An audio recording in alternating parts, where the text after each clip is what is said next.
Le regretté Marcel Crottin, ancien directeur du jardin exotique de Monaco, souvent en visite dans ma serre, lors de nos conversations chez moi ou à Monaco, me disait, au sujet des Echinophosulocactus, il y a le Coptogonus, puis tous les autres. Le Coptogonus étant l'espèce qui a servi d'étalonnage pour le genre Echinophosulocactus. Toutes les autres espèces, leur description est aléatoire, pour cause de l'impossibilité presque totale d'obtenir deux sujets identiques à la description de l'espèce.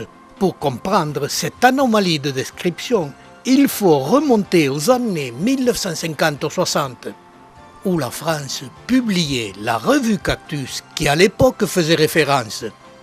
On les retrouve à Paris, au Pérou, et à l'université d'Harvard aux États-Unis, mais aussi dans notre centre de documentation.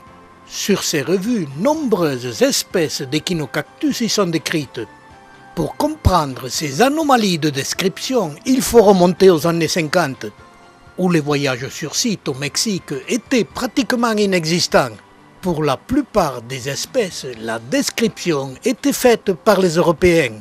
Marcel David Boudet, ingénieur de son état, était à l'époque en étroite collaboration avec Madame Elia Bravo, professeure à l'Université de Mexico, qui à l'époque lui envoyait des plantes avec pour mission d'en faire la description et la publication. Et ces descriptions étaient faites à partir d'un sujet venant directement du Mexique, et la plupart du temps sans avoir pratiqué le semis du sujet décrit. Et si le semis était pratiqué, la réponse était simple, il s'est hybridé dans nos serres. Ce qui est très souvent le cas.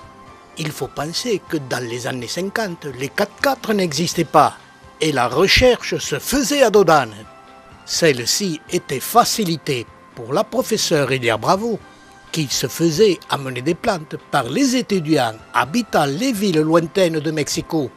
Et voici une de ces plantes, l'Echinophosulocactus guerreanus. Elle est passée dans la collection de Marcel David Boudet dans les années 50 et elle est dans ma collection depuis 1970. Cette plante a plus de 70 ans.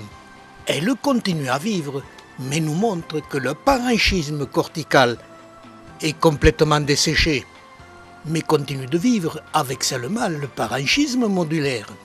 Ce qui nous prouve que le parenchyme cortical représente la réserve de sucre accumulée par les plantes pour passer les périodes de sécheresse, puis que celui-ci se sérifie puis sèche au fur et à mesure du vieillissement de la plante. À ce sujet, il faut voir la vidéo 149 de 2005 sur l'âge des cactus. Un autre sujet ayant fait le même parcours, venant aussi des années 50, mais jugeant la base disgracieuse, je l'avais supprimé.